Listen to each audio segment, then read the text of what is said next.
Okay, so this is part 2 of the butternut squash soup.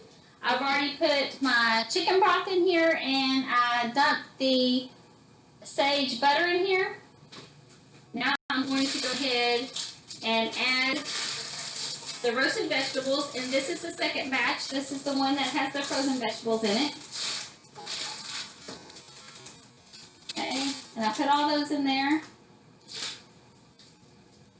And I'm just going to cook it for a few minutes. I mean, you don't even really have to cook it for a few minutes. It's all cooked. It's all in there. And so all we have left to add in it is apple cider vinegar. I'm not sure where I put the one I was. Oh, here we go. Apple cider vinegar and the molasses. Let me look at my recipe, make sure I'm not forgetting anything. Except, I don't know where I put the recipe. Here it is. Okay. So, oh, and then at the end you can put cayenne in it. And then some salt. Okay. So it says to use kosher salt. I have sea salt.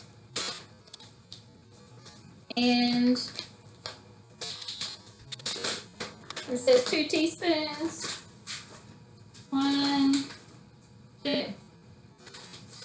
I said I don't always measure everything.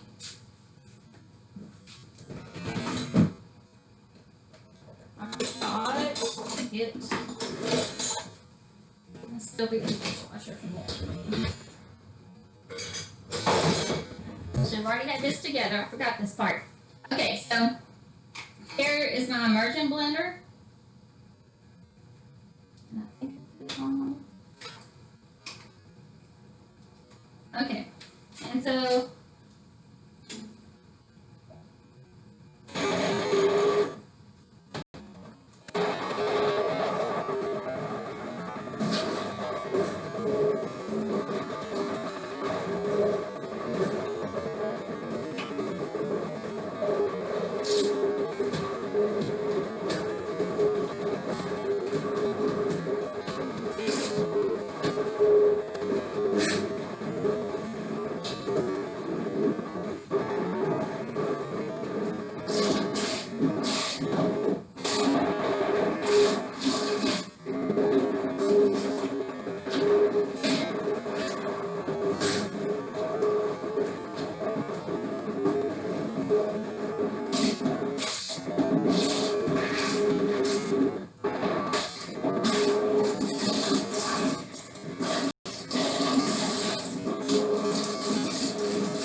so this one's not as thick as mine usually is. It's more of a soup. I usually make mine more, it's more like an applesauce type texture because I like mine thick. But this is probably more like what the recipe's supposed to be like. I just like mine thicker. But, and the reason it's not as thick is because I forgot that I have the recipe and I did not have the chicken broth.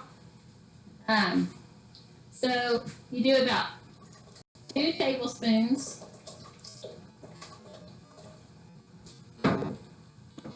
of apple cider vinegar, and then some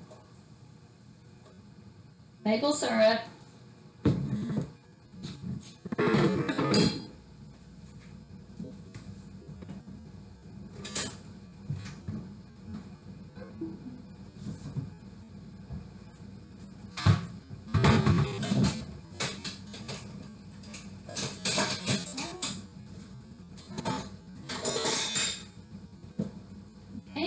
and then you can spoon it out.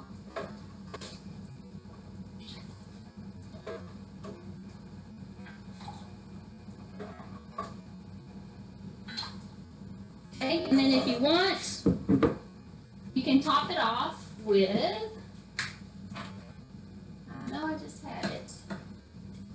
yesterday. You can top it off with cayenne pepper, and that's like one of my favorite things because I like spicy foods. Okay, and so you can't really see from here. Let's see if I can. So yes, we have soup. I will also take a picture of how I like mine thick. In the recipe, it just basically says the consistency you like. If you like it more like applesauce, you just don't use as much chicken broth. And if you like it more like a soup, just add some chicken broth. So, hope you like this recipe.